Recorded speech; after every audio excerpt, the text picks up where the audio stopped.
Hydrogen भी stable हो गया है। ठीक है, अब यहाँ एक छोटा सा ब्रेक लीजिए और समझिए कि जब हम इलेक्ट्रॉन्स को इस तरीके से दिखाते हैं, शेयरिंग दिखाते हैं, ये इलेक्ट्रॉन डॉट स्ट्रक्चर कहलाया जाता है। ठीक है, इसका इस क्वेश्चन से कोई लेना देना नहीं है, सिर्फ आपको याद दिलवा रही हूँ जल्दी जल्दी।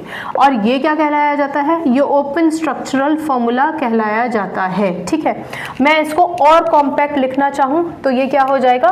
कितने कार्बन है? C3। हाइड्रोजन कितने हैं? 8। ठीक है, ये आपका मॉलिक्यूलर फॉर्मूला हो जाएगा। अब इस पूरे क्वेश्चन में आपने क्या समझा? आपने ये समझा कि कार्बन चारों तरफ से बॉन्डेड हो गया है।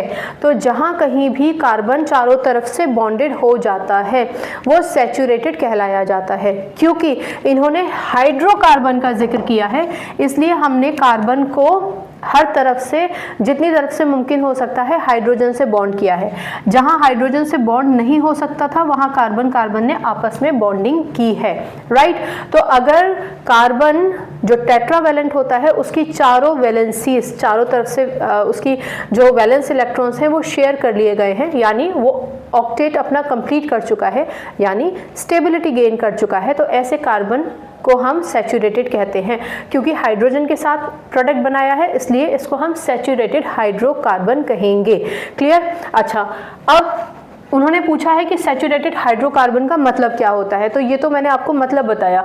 आप क्या लिखेंगे? What is saturated hydrocarbon? Saturated hydrocarbon where the valence electrons are share to form covalent bond. इसका मतलब सैचुरेटेड हाइड्रोकार्बन कोवैलेंट बॉन्ड बनाते हैं, सिंगल कोवैलेंट बॉन्ड बनाते हैं, सारे के सारे सिंगल कोवैलेंट बॉन्ड बनाते हैं, पहली बात।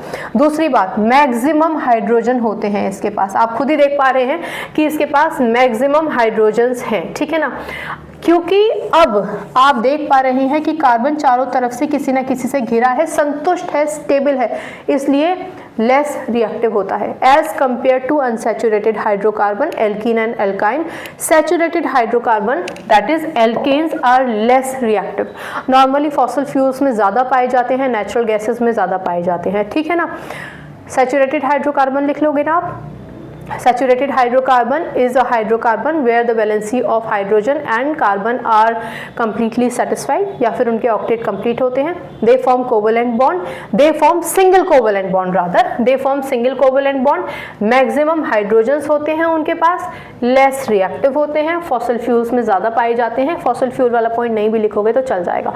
Example के तौर पर आप ये लिख सकते हैं, और आप चाहें तो आप ये भी लिख सकते हैं कि saturated hydrocarbons are particularly studied under alkanes, या फिर आप कह सकते हैं कि alkanes are saturated